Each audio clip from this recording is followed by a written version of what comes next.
Hare Krishna, welcome to this session with the Gaudiya treasures of Bengal. I am your servant Diptiman Gaurahari Das, and today we are going to discuss about the caste system, the ancient caste system of India.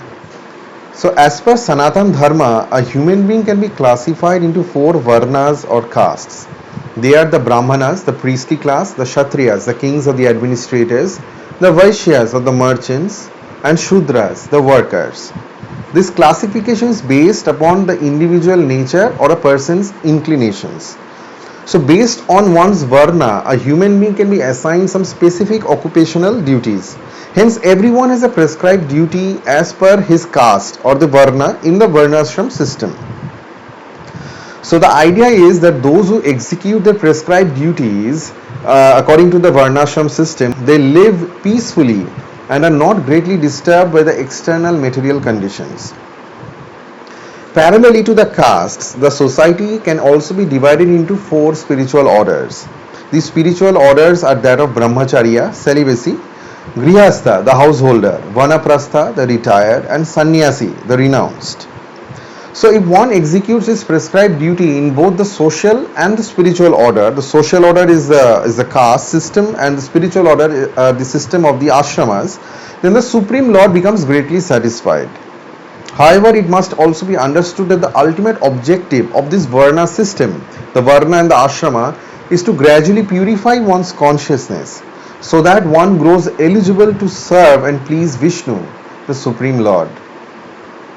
So this is also confirmed in Vishnu Puran, wherein it stated, Varnashramachara vata purushena para puman Vishnu aradhyate pantha nanya tattosa karanam.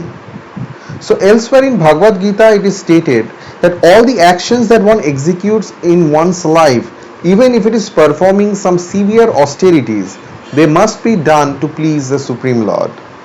The ultimate purpose to serve and satisfy the Supreme is the underlying principle that is emphasized in Sanatan Dharma. Hence, the Bhagavad Gita states, Yat karosi, yat asnasi, yat juhosi, dadasi yat tapasyasi kaunteya, tat kurusva mad arpanam. If one blindly follows the Varna system or this caste system without realizing its spirit or without developing a service attitude towards the Supreme Lord, then it simply becomes useless and unnecessary labor. So let us now briefly discuss and describe the various individual castes. According to the Bhagavad Gita, the Brahmanas or the priestly class, they possess the qualities of peacefulness. The Brahmanas are supposed to exercise self-control, austerity, purity, tolerance, honesty, knowledge, wisdom and religiousness. The Brahmanas are supposed to be impartial and not repress anyone. Brahmanas are supposed to be teachers who, being equipped with the knowledge of the scriptures, they guide the society towards prosperity and self-realization. The Brahmanas advise the Kshatriyas, the administrators, on how to govern and ensure the spiritual betterment of the citizens. The Kshatriyas then use their diplomatic skills to lead the society. To ensure that the Brahmanas stay free from the pursuit of power, wealth and prestige, and that their work is as far as possible without any self-interest, Brahmanas do not accept a salary for their teaching, but rather depend on charity or begging. They don't accumulate wealth beyond what they need to sustain themselves. The Brahmanas depend fully on the mercy of the Supreme Lord, and the other Varnas or castes support them for their valuable contributions. The Kshatriyas, on the other hand, they are the nobility, they are the kings and the administrators. They are the protectors of the society. A Kshatriya possesses the qualities of heroism, power, determination, resourcefulness, courage in battle, generosity, leadership, etc. Kshatriyas protect the citizens and make sure that they adhere to the path of self-realization and engage in duties that help fulfill the purpose of human life. So in order to achieve this, the Kshatriyas themselves have to be saintly. Lord Krishna describes in Bhagavad Gita how the science of God was gradually passed down through disciplic successions, and saintly kings have understood this spiritual knowledge in this way. Such noble kings were not dictators but instead sought spiritual guidance from the Brahmanas and engaged everyone in their respective duties. An example of such an ideal king was Lord Ram, during whose reign the citizens were peaceful, happy, materially satisfied, as well as spiritually advanced. So, talking of Vaishyas, the Vaishyas are the farmers or businessmen.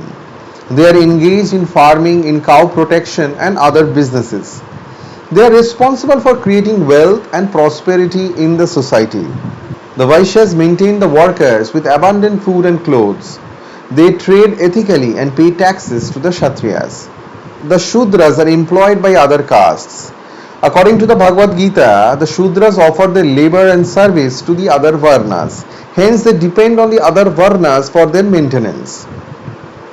The Brahmanas of the priestly class are considered to be the most esteemed, followed by the Kshatriyas, the Vaishyas, and the Shudras.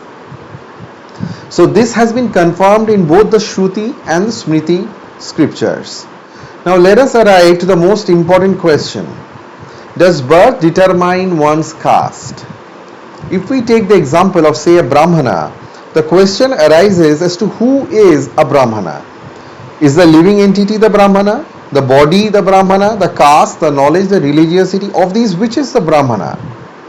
So if one argues that the living entity is the Brahmana, then it must be noted that as per the Vedic scriptures, the living entity is the spirit soul that transmigrates from one body to the other.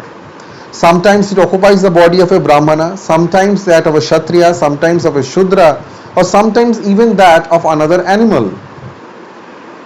The soul is part and parcel of the Supreme Lord and its transmigration occurs based upon the karma, the pious or the impious credits accumulated by the particular individual. So the living entity can definitely not be the Brahmana. So if it is argued that the body is the Brahmana, then it needs to be understood that the bodies of all living entities, starting from the body of a so-called Brahmana down to that of a barbarian, are made of the same 5 elements, the gross elements that are the earth, water, fire, ether and wind. Birth, death and diseases equally affect all bodies. Furthermore, there is no law that Brahmanas are white, the Kshatriyas are red, the Vaishyas are yellow, etc. So there cannot be any distinction of caste based upon one's body. Additionally, when the son of a Brahmana lights the funeral pyre of his dead father, he does not incur the sin of killing a Brahmana. Hence the body is definitely not the Brahmana. So now the question is one's lineage the Brahmana? So this also cannot be true, as several great sages have been born of other living entities. For example, sage Sisringa was born from a deer. Kaushika Muni was born of Kusha grass. Jambuka was born of a jackal. Valmiki was born from an anthill. Srila Vyasdev was born by a fisherman's daughter. Gautama Rishi was born from the back of a rabbit. Vasishtha Muni was born from Urvashi. And sage Agastya was born of a pitcher. Therefore, lineage is definitely not the Brahmana. So then, is knowledge the Brahmana? No, because this is not the case, because there has been many saintly kings, many saintly personalities in the past who belonged to different varnas and they possessed vast spiritual knowledge. For example, Yudhishthir Maharaj was very learned and so was grandsire Bhishma. Both of these great gentlemen were Kshatriyas. Similarly, religiosity is also not the determining factor, as there are innumerable references of kings donating gold in charity to others. Bali Maharaj donated his entire kingdom and even his own body in charity to Lord Vamanadev. So then who is a Brahmana? This question has been very nicely answered by Yudhishthir Maharaj and is recorded in the Vana Parva of Mahabharata. So on being asked, Yudhishthir Maharaj replied that a person who possesses truthfulness, charity, forgiveness, sobriety, gentleness, austerity and lack of hatred, only such a person can be considered a Brahmana. So on being further inquired that even Shudras possess these qualities, many of the Shudras also possess truthfulness, charity, freedom from anger, non-violence, non-enviousness and lack of hatred. Maharaj Yudhishthir clarified that if such symptoms are to be found in a Shudra, then that person should never be considered to be a Shudra. Just as a Brahmana is not a Brahmana if he does not possess the qualities that has been mentioned before.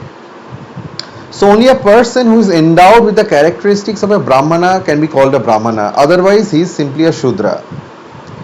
The Shanti Parva of Mahabharata narrates a similar pastime in which Bharadwaj Muni had a similar doubt and he clarified the same with Bhrigu Maharaj. Bharadwaj Muni asked that since there were innumerable categories of animate and inanimate living entities, how can one possibly determine their castes? Bhrigu Maharaj replied that there was not much of a difference between these various castes.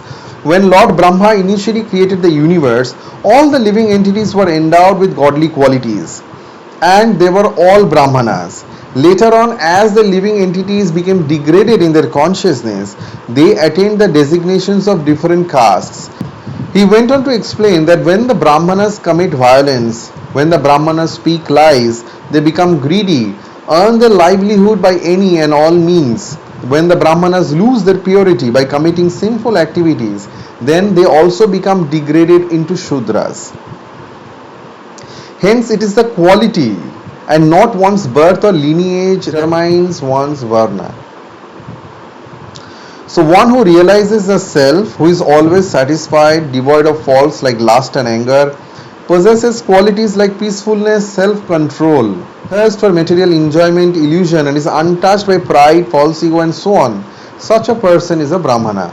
Hence it is not one's birth or lineage, but one's guna or qualities that determines one's caste. This is what the Sanatana Dharma teaches us. Innumerable incidents illustrating this fact are cited in our ancient scriptures. For example, Gadhi was the son of Kushika and he belonged to the Chandra or the moon dynasty. Gadhi was the king of Kanya Kubja. His son Vishwamitra advanced to become a Brahmana, a great Brahma Rishi by the strength of his austerities. So even if we talk about the great king Bali Maharaj, he bore sons, some of who became Brahmanas and some of who became Kshatriyas. His Brahmana sons came to be known as Balaya Brahmanas, while his Kshatriya sons came to be known as Balaya Kshatriyas. Thus, the implementation of the caste system is an arrangement by the Supreme Lord. However, on a spiritual plane, all living entities are parts and parcels of the Supreme Lord. They are spiritually all alike. The purpose of the caste system is to engage individuals as per their particular nature and qualities in the service of the Supreme Lord. Such a system is auspicious for the individual and helps elevate his consciousness. When one becomes a devotee of the Supreme Lord, however, he or she transcends the caste system, this Varnashrama system. Such a person should disregard these external injunctions of the caste system and instead focus on preaching the glories of the Supreme Lord. Such a person should be respected as one's guru or a spiritual master. Kiba Bipro, Kiba Nashi, Shudro Keno Noy, Jai Krishna Tattva Vetta, Shei Guru Hoy. Thank you very much for attending this session. Hope you enjoyed it and hope it turned out to be fruitful. Thank you. Hare Krishna.